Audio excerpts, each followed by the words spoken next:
ይህ ጥያቄ ብዙ ሴቶችን የሚያሳስብና መልስ የሚሻ ከባድ ስሜት እንደሆነ እረዳለሁ። የቅርብ ግንኙነትን ለመመስረት እየሞከርሽ ሰዎች ሲርቁሽ ምክንያቱን ለማወቅ መፈለግሽ ለለውጥ ዝግጁ መሆንሽን ያሳያል። አንዳንድ ጊዜ ወንዶች መጀመሪያ አካባቢ በጣም ቀርበውሽ የወደዱሽ ወይንም ያፈቀሩሽ መስሎሽ ስትሸነፊላቸው ደግሞ መልሰው ሸርተት ይላሉ።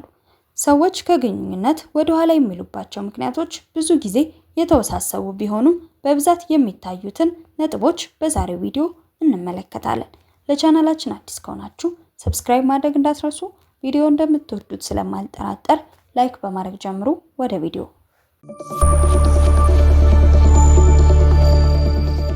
አንደኛ፣ የፍላጎት መጣጣም። አንዳንድ ጊዜ ችግሩ ካንቺ ሳይሆን የምትመርጫቸው ሰዎች ካንቺ ፍላጎት ጋር የማይሄዱ መሆናቸው ሊሆን ይችላል።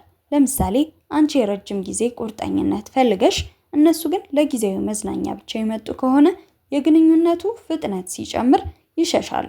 ምክንያቱም አንቺ ቁም ነገርን እያሰብሽ ለመጋባት፣ ለመውለድና ቤተሰብ ለመመስረት ስትጥሪ የእሱ ሀሳብ ጊዜያዊ ከሆነ የሚፈልገውን ዓላማ እያስኬድሽለት ስላልሆነ ይሸሻል። ሁለተኛ፣ የግንኙነት ፍጥነት። በግንኙነት መጀመሪያ ላይ በጣም በፍጥነት መክፈት ወይንም ስለ ወደፊት ትዳርና ጥልቅ ጉዳዮች አጥብቆ መነጋገር አንዳንድ ጊዜ ወንዶችን ሊያስደነግጣቸው ይችላል።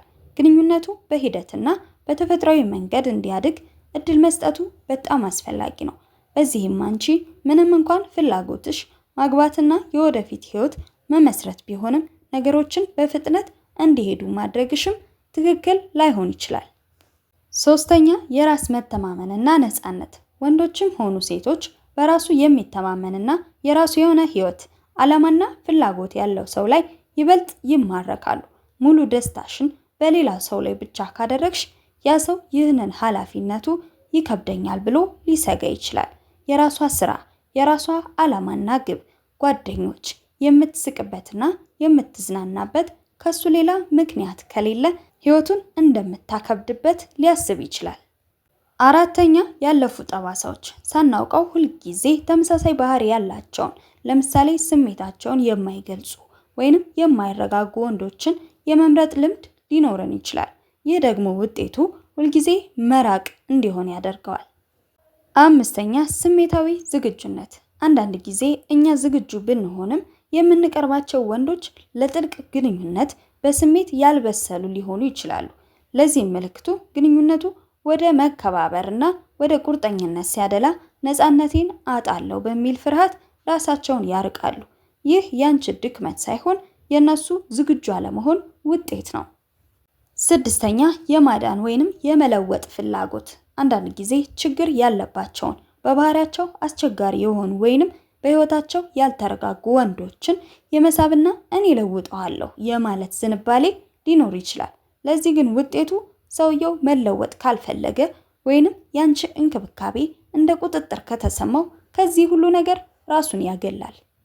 ሰባተኛ፣ የመግባባት ስልት። በግንኙነት መጀመሪያ ላይ ለምን አልደወልክም፣ የት ነህ ወይንም ማን ነህ የሚሉ ጥያቄዎችን በብዛት ሲደጋገሙ ለሌላው ሰው እንደ ጫና ሊሰማው ይችላል። ለዚህም መፍትሄው በጅምር ላይ ላለ ግንኙነት ሰፊ የአየር ክልል ወይንም ስፔስ መስጠት በጣም አስፈላጊ ነው። እናም ደግሞ ሌላኛው ወገን በራሱ ፍላጎት እንዲመጣ እድል መስጠት ማራኪነትን ይጨምራል። ስምንተኛ፣ የራስን ዋጋ ዝቅ ማድረግ። አንድን ሰው ለማስቀረት ስንል በጣም የምንለማመጥ ማንኛውንም ፍላጎቱን የምናሟላና የራሳችንን መስመር ወይንም ባውንደሪ የምናላላ ከሆነ ሌላኛው ሰው ይህች ሴት ለራሷ ክብር የላትም ብሎ ሊያስብ እንዲችል እናደርገዋለን።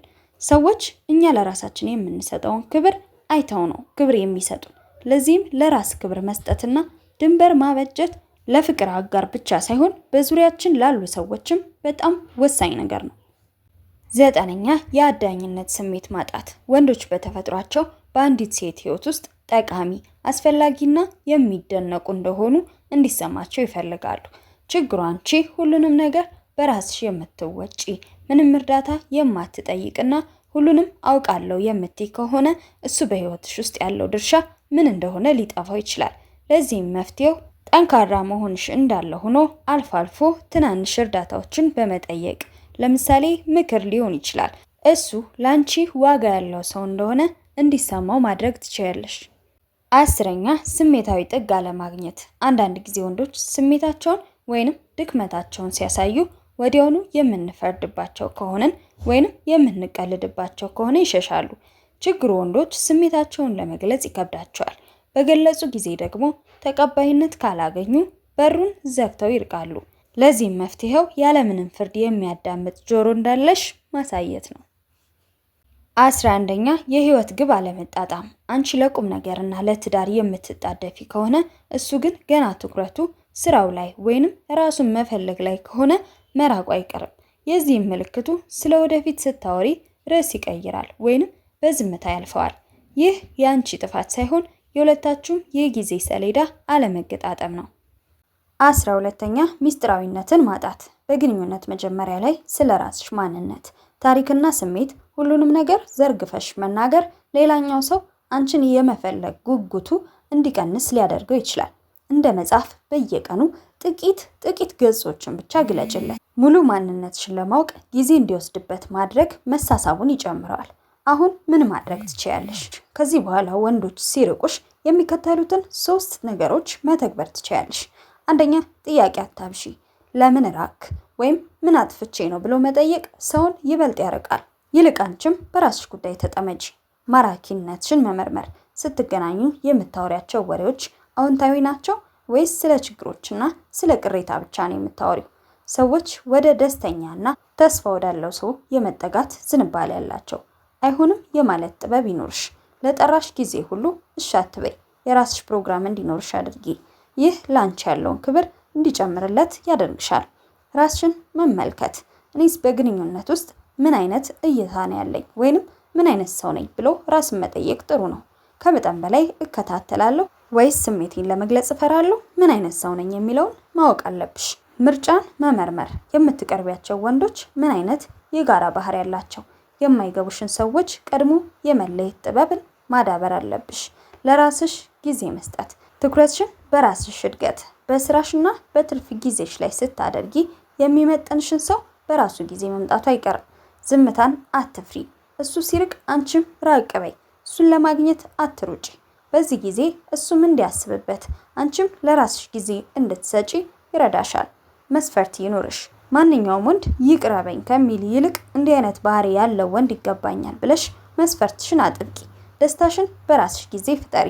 ከወንዶች ጋር ስትሆኚ ብቻ የምትደሰቺ ሳይሆን ብቻሽን ስትሆኚም የምትደሰችባቸው ነገሮች፣ ስራ፣ ጓደኞች፣ ስፖርት ወይንም ሌላ ነገር ይኖርሽ። ይህ በራስ መተማመንሽን ይገነባልሻል። የዛሬው ቪዲዮ ይህንን ይመስል ነበር። ቪዲዮውን ከጠቀማችሁ ላይክ፣ ሼር፣ ኮሜንት ማድረግ እንዳትረሱ። ቀጣይ በሌላ ቪዲዮ እስክንገናኝ ሰላም ቆዩ።